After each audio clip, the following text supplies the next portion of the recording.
What's some popular self-care, self-love advice that is actually really toxic? Live your truth. There is a fine line between authenticity and being an asshole. I have a friend who is very sucked into the girl boss subculture that has her working all hours on a business that makes no money, then doing self-care in the form of spending the little money she makes on manicures or expensive beauty products that other people have told her are self-care.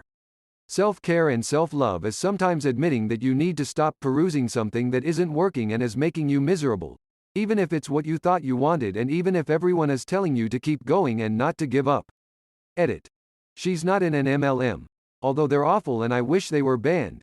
She's in the fashion industry making amazing handmade one-offs, extremely talented. She enjoyed it when it was a hobby or something she did on the side and enjoys when she gets to work on community projects. But when she has commissions she puts them off until the last minute due to depression, then tries to fit into the hustle culture by staying up all night finishing things. It's a horrible cycle to be in.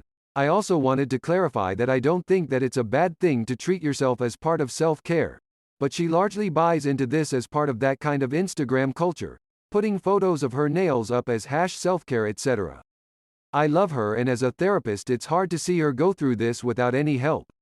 She's been largely failed by our mental healthcare system who've lied to her about her missing appointments they never told her about etc.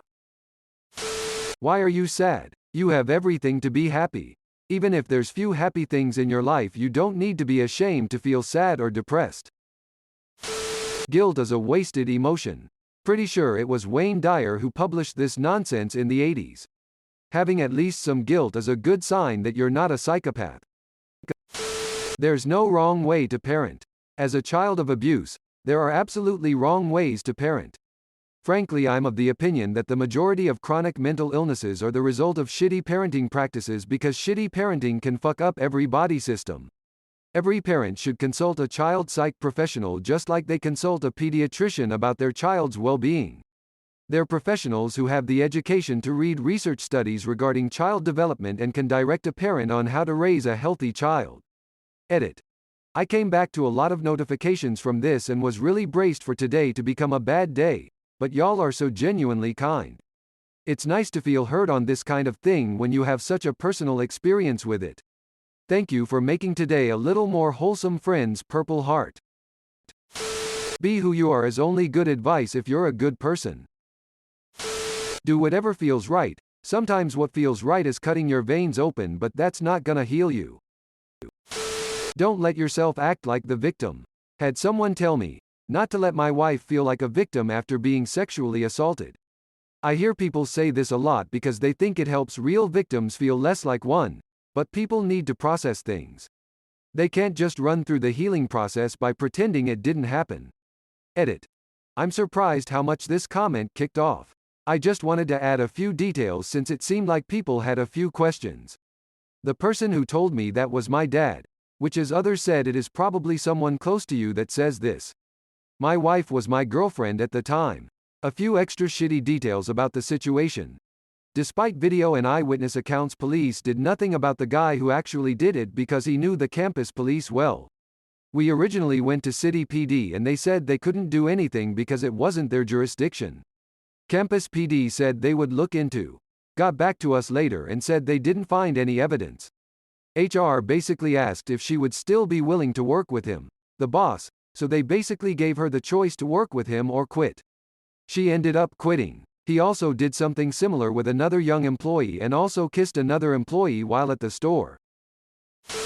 Detoxes and cleanses. Any kind of advice that tells you to test friendships by withholding contact to see if they'll notice or straight up tells you to drop friends that don't reach out to you regularly. This is a very selfish and passive-aggressive thing to do. If you miss your friend, then call them up. Don't play cat and mouse games. Maybe they have shit going on in their lives. The world does not revolve around you. Follow your heart. Honestly, this statement almost never works. Sometimes love can be toxic, and maybe the correct decision is painful. Maybe it pains you to leave someone. Your heart shouldn't rule you. Edit. First, thanks for all the feedback on this. I enjoy seeing what others think on this issue. But seeing what a lot of people are saying response, I wanted to clear some things up. First off, I'm not saying to never follow your heart, and to always pick the typical, logic, route. Sometimes risks are good, whether it be with taking a risk for a new job or starting a new relationship. What the point I was trying to get across is not to follow your heart blindly, use logic. If there is a bad situation, get out, no matter what your heart thinks. Just be yourself. Myself is a guy who likes to work minimum wage, part-time jobs that require no mental input, and then spend the rest of his time playing video games and eating junk food. He's overweight, underpaid, and has no interaction with his friends or family. I don't want to be myself. I want to be a better version of myself. And #X200B. Edit. After reading some of these replies, I feel like I should add a bit more detail. I realized that if I just stayed myself, stayed happy as I was, my life was going to end up going nowhere. That was about 11 years ago. I'm in a much better position in life, currently. I still have to fight against that instinct, but it's easier now that I have momentum. Ignore the haters. Sometimes the haters are people who love you and want to warn you of potential pitfalls, such as MLMs, cults, abusive relationships, etc. Update. A few people are saying that the definition of haters is, essentially, only people who are hating for the wrong reasons. I agree that's what this advice intends to communicate. Basically, don't pay any attention to people who project consistent irrational negativity your way. My concern is that this phrase is so easily misapplied as a self-love mantra, which ultimately serves to keep some vulnerable people from listening to the valid and well-intentioned concerns of loved ones. It can be used by a manipulative person to keep victims, vulnerable followers in line. I like haters gonna hate better because it implies there is a pattern. Like, oh, that person is always hating, so of course they're hating now. But if your sister is usually supportive, and definitely not a hater by nature, and is suddenly very concerned that your relationship is abusive, listen up. I think it comes down to the idea that you have, arguably, more to lose by disregarding a well-intentioned friend than by paying attention to an ill-intentioned one. I appreciated the feedback and did not find any of you to be haters. Smiley face. If people don't like you for you who are, that's their problem. No, sometimes you're the asshole. 9/10 the common denominator rule stands. The how not to give a fuck nonsense. I agree. Don't give a fuck what people think if you enjoy a certain type of music. But do give a fuck about how your actions affect other people. Unfortunately, it seems that many people just take it to mean, don't care that you might hurt other people. In order to self-care and self-love, it is important to consider what consequences your actions have on the world around you. Asterisk asterisk. Find a job you love, and you'll never work a day in your life. Asterisk asterisk. First of all, even a job you love is going to suck, often. That's why they pay you to do it. This advice leaves you feeling like a failure whenever you have a bad day at work. Plus, there's a lot of value in working for a living and finding your satisfaction at a more personal level. Positive vibes only. You just need to stay positive. People use it because they think it's uplifting, but it's actually quite dismissive. Often people say it when people voice sadness, frustration, emotional fatigue, anger, basically any other emotion but happiness. A positive attitude can get you a long way, but so can acknowledging and letting yourself, others feel emotions. Edit. Okay. Wow, this blew up in a way I'd never have imagined. Firstly, thank you for the rewards. This is bizarre. Secondly, to all those having a hard time, and or, have people in their lives dismissing them with this stuff, I'm sorry that you are going through it. I hope and wish there will be better times around the corner for you soon. Third, to comment on a few things I've read in replies, as I appreciate the different perspectives on the subject. I'm a spiritual person, so I can appreciate wanting to protect your energy. However, I think there's a distinct difference between true positivity, optimism, and denial positivity. Optimism is positivity that acknowledges the potential for disappointment or negativity but moves forward with hope. Denial positivity makes us bury our emotions under a blanket of, it's fine, it's fine, it's fine, until you're not fine anymore, and then where do we go from there? Sure, there is an element of faking it till you make it in life, but there's also reality. Some situations have zero positives, and that's okay. To feel the full range of emotions is okay and healthy, especially in balance. It can also be okay to feel one emotion intensely for a while. And I'm not here to tell you what to do with your life, but if you feel overwhelmed by an emotion that causes you distress for a significant period of time, it's probably best to talk to someone about it, if you can. Now, the phrase itself, in my opinion, is not the problem but the intention with which it is said. Unfortunately, it has now become synonymous with people who emotionally shut down, trivialize or negate other people's feelings and experiences. As people have been commenting, it can be called toxic positivity. It can and is used as a dismissal technique and denotes a lack of care, compassion. I agree that you don't have to be a person's therapist, but it doesn't take a lot to acknowledge someone's feelings.